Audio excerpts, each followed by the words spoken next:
Georgia Southern Eagles quarterback Davis Brin is on Locked On Sunbelt. You are Locked On Sunbelt, your daily podcast on the Sunbelt Conference, part of the Locked On Podcast Network, your team every day.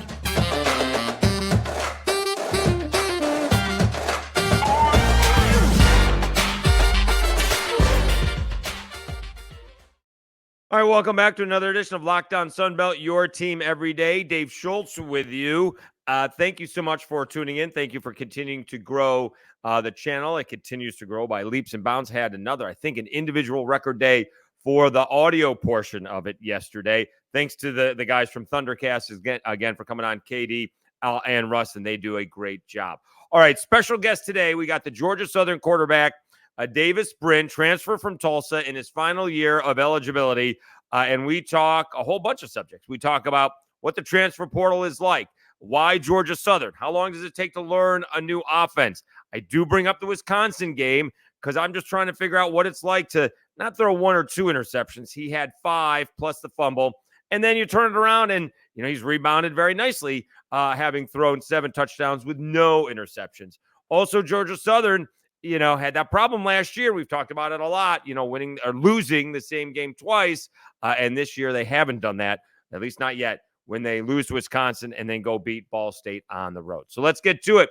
He is the quarterback of the Georgia Southern Eagles. He is Davis Brin on Locked On Sunbelt. Dave Schultz on another edition of Locked On Sunbelt, your team every day. Oh, thrilled to have our next guest on. He is the quarterback of the Georgia Southern Eagles. He is Davis Brin. Davis, let's back this up and let's talk about how you actually got to Georgia Southern. You were at Tulsa. Tell people, if they don't know, we probably have an idea what it's like, but what's it like once you put your name in a transfer portal? All I know is that, like in medical school, you get matched up with your residency. How does it work in the transfer portal? Yeah, first off, just thanks for having me on, Dave. But yeah, being in the transfer portal, it's a wild ride. It's a little bit different from recruiting the first time around in high school, kind of more focused on what your priorities are to find your new home and stuff. And especially for me, just having 1 year left, I wanted to find a place where go win a lot of football games, had really good opportunities with a really good staff and a really good team. And so just go out kind of, with the best year that I could have. But yeah, I mean, your name, as soon as it's in the portal, a lot of guys are firing messages over Twitter and stuff like that. And so you got to sort out a little bit who you're interested in and who you feel is really interested in you as well, and just kind of see where you stand with each other and go from there. So I won't ask specifics outside of Georgia Southern, but so how many people reached out? Are we talking like a half a dozen? Are we talking like 50 teams reached out? How many teams reached out? I don't know the exact number. It was a lot. Okay. Yeah, but at the end of the day, you kind of just start to narrow down during the process. Who your top schools are, and just get down to your priorities with them. All right, so how do you pick a Georgia Southern? Is it because of Clay Helton? You're going from Tulsa, which is not the biggest of all cities, but it's a good-sized city, whereas Statesboro is, that is a stereotypical small college town. How did you choose Georgia Southern? Yeah, so I think the most important thing for me was to be in a system where I could have a really good year, and that starts with the coaches and the culture. And so being able to find a coaching staff with Coach Helton, it's been great. I could tell right away, taking a visit, that the culture, there's an extremely high standard here. And so that meant a lot to me as well. And so I thought it was a really good opportunity for me to go in and have a big year. Did you know anything about Georgia Southern before you got there? Not a whole lot. But I have really enjoyed Statesboro as a town, different from Tulsa as a smaller college town vibe. But there's a ton of support here for the university, and that means a lot too. I mean, because you are your age and I'm my age, that they have the original Adrian Peterson is out of Georgia Southern. That's the guy, we're talking over, about 25 years ago. He was the first Adrian Peterson, had a little bit of a career in the NFL playing for the Bears. Is that how have you ingrained yourself into the Georgia Southern culture? Yeah, there's a lot of great traditions here. AP's around all the time. Really? He is. Yeah, it's good to be able to meet him and Tracy Ham, both legends here at Georgia Southern. So yeah, it's really been great and being blessed to be a part of this team. We're talking to Davis Brin, quarterback for the Georgia Southern Eagles. They are 4-1 on the season. How long does it take to learn a new offense? I think as much time you put into it is how fast you're going to pick it up. And so as soon as I got here, I definitely hit the playbook really hard. There's still some intricacies of the offense that you're still learning week by week. But the main part of the offense you're picking up, I think pretty quick, the way I study and apply myself to it. So just getting more comfortable and getting more reps is definitely going to help you really get it down pat. So I would just say couple weeks, maybe a month to get really the meat of it all, and then going out to rep it throughout the spring and everything to get it down perfect. All right, so then let's take that step by step. What was it like when you entered spring? What was it like when you finished the spring? And where were you when you entered fall camp in terms of knowing the offense? Right. Well, so a lot of concepts are going to be similar over, similar offenses. So knowing the concepts, but just knowing the terminology for them and stuff and signals and all that stuff. So going through the spring, really just having to learn new words for concepts and a few new concepts as well. But I really enjoyed going through that process of picking up a new offense. Do you go home and practice? Because I say the name of the radio station. We're doing the show here, not at my home studio, but at 103.3 The Goat. So I had to write it down because my mobile station was 105.5 WNSP, and if I didn't write it down, I was saying the wrong station. So how long, and I said it wrong a couple of times when I first got here. I got to have it here. So, just making sure I say it right. Do you go home and practice that? How long, how much time do you spend, just, all right, here's the 20 plays or 25 plays that we're going to run. I need to practice how I'm saying it so everyone knows what we're doing. Yeah, absolutely. Going home and practicing it all the time. Going reviewing through, scripts and of plays and stuff that we have for each practice, and just going over concepts and trying to see in my mind visually what the plays are going to be and trying to execute them in my mind as well. But spending a lot of time that, especially, through the spring. And then once we get into the season, kind of dedicate more of that time to game plan and watching film on your opponent and stuff like that. He's Davis Brin. He's the quarterback of the Georgia Southern Eagles. He's on Locked On Sunbelt, your team every day. All right, so when you got there, what were your expectations for the team? Because, the East is – I didn't think it was quite as loaded as it was last year, but it is loaded, right? Marshall is undefeated. JMU was picked to win it. App State was picked to finish second. Georgia Southern, had a little bump in the road, and we'll talk about that because you guys did not do the same mistake that they did last year. And so what were your expectations, you personally, coming into the season for the team? Yeah, I had really high expectations for this team. I know just the culture, like I said before, that is set in this program is a really high standard. And, I knew there's a lot of great talent here as well. And I could see that throughout the spring, just going to compete against the defense and being able to go use the weapons that we have on offense has been awesome. So I had some high expectations coming from another competitive conference. I knew this was going to be a very competitive conference as well. All right, so let's talk about that Wisconsin game. So we'll get the bad out, okay, because that was a game that you guys, I don't know about should have won. Wisconsin's pretty good, and they're Big Ten, obviously, but you could have won, but you threw a couple too many interceptions and had a fumble. So instead of just giving me the whole, you just got to put it behind you, because that's easy to do or easier to do, with a 1 or 2 interception ball game, and those things happen. And you did have some tip passes as well. So I understand that, there were some other factors on what is happening on the field. But as a quarterback, how are you handling that in real time when it seemed like every time you went out there, it got picked off again? How do you handle that mentally as a competitor and as a veteran? Yeah, it's not easy. It's a difficult thing to do. But I think for me, my mindset was that I couldn't let it take away from my confidence and had to go back out there and execute. And, it's a tough day sometimes, but at the end of the day, you're going back out there and you got to go do your best to execute, and you just can't let that take away from your confidence and stay aggressive. All right, so then let's go the opposite way, right? What we've done, and we, meaning you, have done really well since, right? I mean, you look at the touchdown and interception numbers. The thing is, like 80% of the interception numbers are in one game. You've only thrown 2 other than the Wisconsin game, and it's been all touchdowns since. All right, again, knock on wood. Not that I'm, not that I'm superstitious. But so what's it like when things are going well, and it seems like everything's going right, because it really has the last couple of ball games. Yeah, I mean, keeping the same mentality to be confident and to stay aggressive in the game, and preparing like I never have before, really. I think my preparation's been great throughout the whole season, but just to keep on that solid preparation.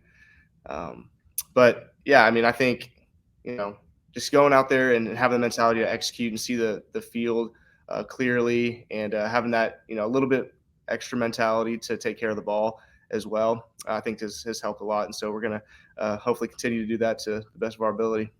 All right, let's take a time out. When we come back, we talk to Davis Brin about Georgia Southern not losing the same game twice, and wait till you hear how many completions he has compared to everybody else's attempts. It's amazing. And we talk about those statistics.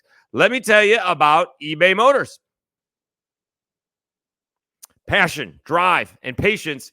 What brings home the winning trophy is also what keeps your ride or die alive. eBay Motors has everything you need to maintain your vehicle and level it up to peak performance, from superchargers, roof racks, exhaust kits, LED headlights, and more. Whether you're into speed, power, or style, eBay Motors has got you covered. With over 122 million parts for your number one ride or die, you'll always find exactly what you're looking for. And with eBay Guaranteed Fit, your part is guaranteed to fit your ride every time, or your money back. Because with eBay Motors, you're burning rubber, not cash. With all of the parts you need at the prices you want, it's easier to turn your car into the MVP and bring home that win. Keep your ride or die alive at ebaymotors.com. Eligible items only. Exclusions apply. eBay Guaranteed Fit, only available to U.S. customers. All right, let's head back to Davis Brin. It's Dave Schultz, Lockdown Sunbelt, your team every day. We continue our conversation with the quarterback of the Georgia Southern Eagles, Davis Brin, about not losing the same game twice, bouncing back from Wisconsin and taking on Ball State. And he has more attempts. He's got more completions than, I believe, 11 out of the 14 teams have attempts. It is amazing. He is Davis Brin of the Georgia Southern Eagles. Talking to Davis Brin, Georgia Southern quarterback. We'll go on Lockdown Sunbelt, your team every day. We'll go over those stats here in a second, because I noticed them looking them up for somebody else and how impressive they are. So one of the issues that Georgia Southern had, and you hear this a lot in college, don't lose the same game twice. And last year, they at least lost the same game twice. They had a big lead over South Alabama. They didn't recover. They lost that ball game. And then I think they were coming over here to play the Raging Cajuns on a short week.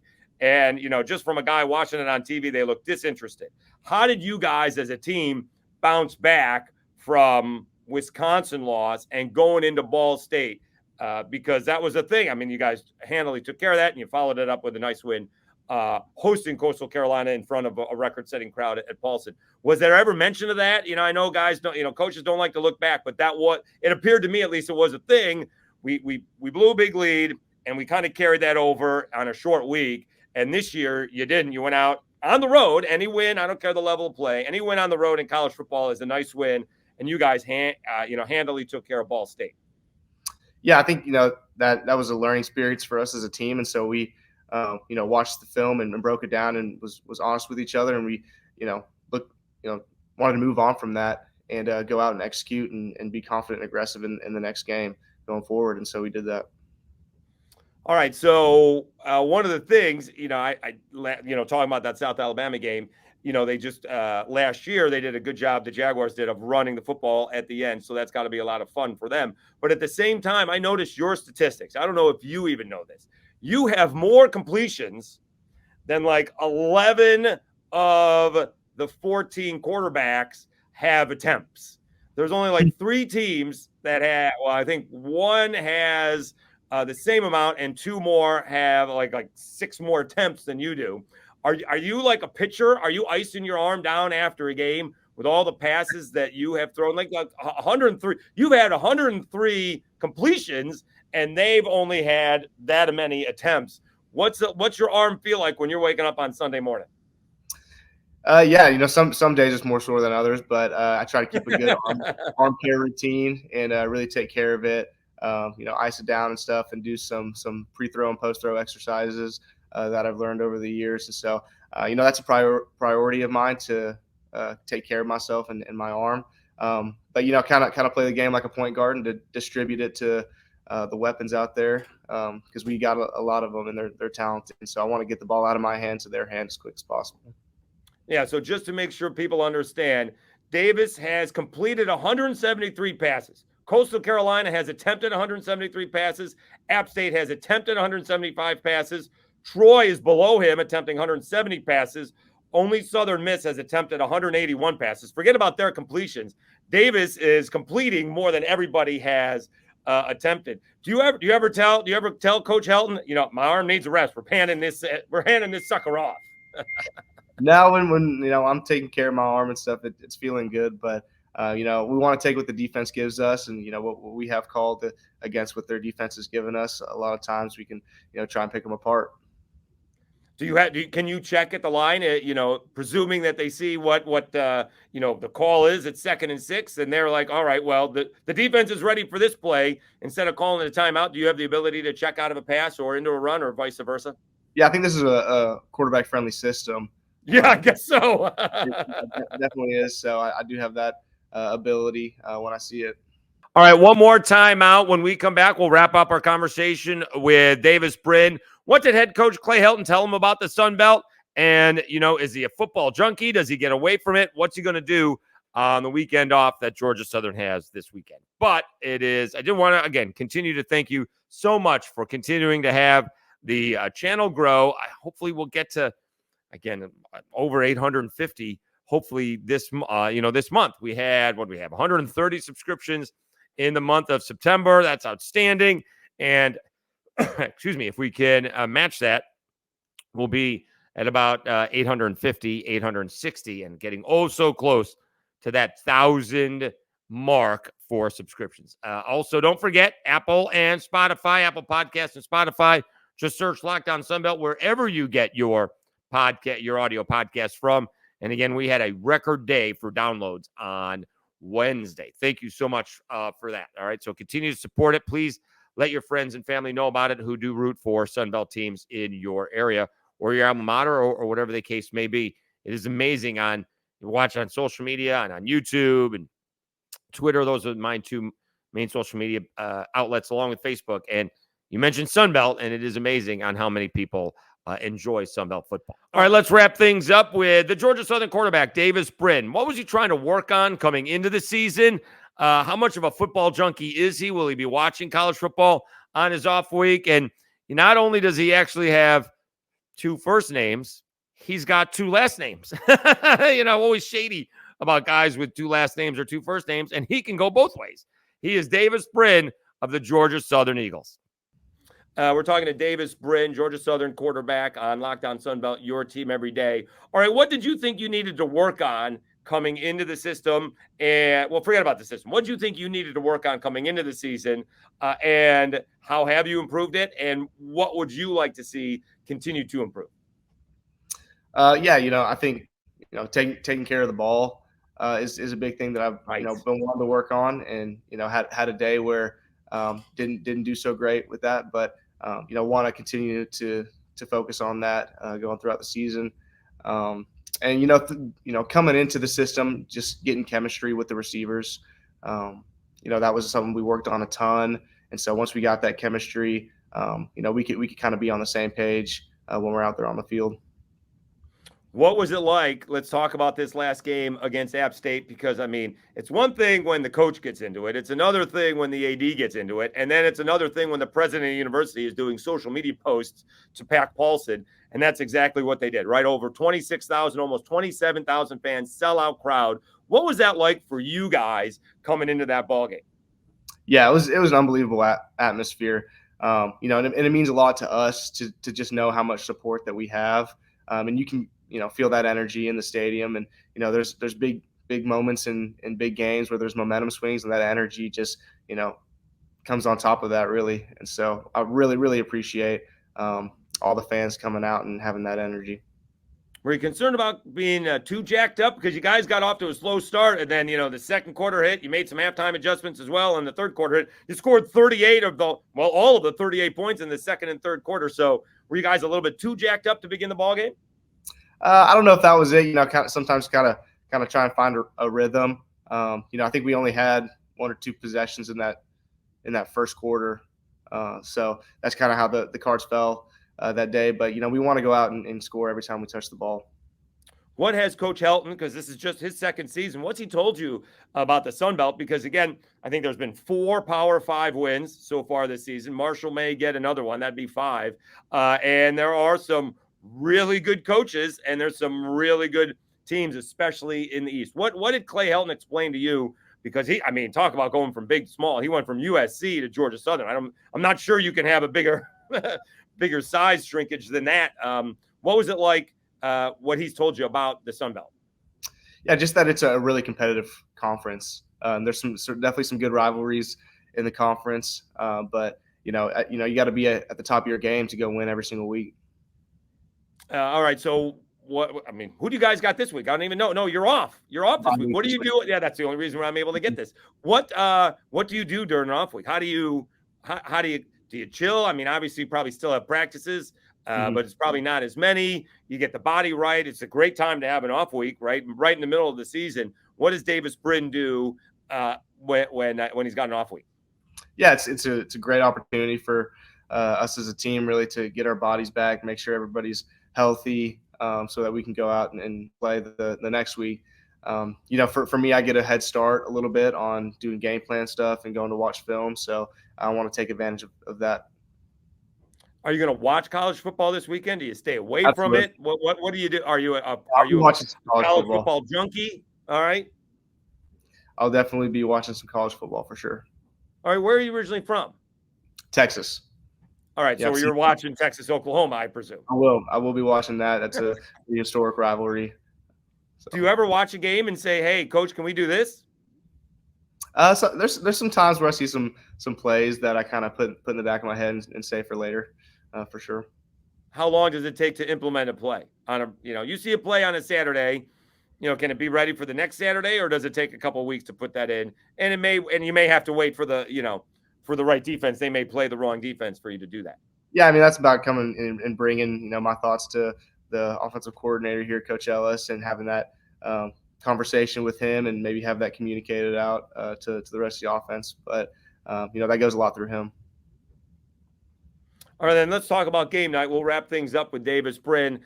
You're experienced quarterback. And so when I presume Friday night, I don't know, I just heard that the way they do this here with the Cajuns, Friday night, they're going over the plays, the last, I wouldn't say last minute deal, but the last minute preparations, I guess. This is what we worked on. This is what worked. I like this play. Maybe we hold that play off in case we need it for emergency. How much input do you have on what plays are being called, or at least, the overall game plan come Saturday? Yeah, I think, I get with the coaches every week and kind of go over, hey, this is what I really, really like in some situations. So we do have those conversations. At the end of the day, they're calling the plays, but I can also, like we talked about, have a little bit of freedom to check some stuff as well. All right, I do need to ask this question. You actually brought it up before the interview. You have. I'm always worried about guys with 2 last names. You have 2 last names and 2 first names. Is that a thing? Because it is a thing for me. Like I always have to look up Jordan Travis's name because he's got 2 first names. Well, that's not something that I could really control. There. Right. The name I was dealt, but I like it. So 2 first names and 2 last names. You can think what you want about it, but I like it. Do people ever get them confused? Anyone ever call you Brin and think that happens all the time? That does happen all the time. I get Brin Davis a good amount, and then sometimes some David as well. Pretty close to Davis. So just kind of happens. Well, he is Davis Brin. Really appreciate his time. He's lighting up the scoreboard for Georgia Southern. They are 4-1. enjoying a nice off week. Going to watch a little Texas and Oklahoma this weekend. Really appreciate your time, Davis, hopping on Locked On Sunbelt. Congratulations on the success, and best of luck moving forward. Sure thing. I appreciate it. Thanks for having me.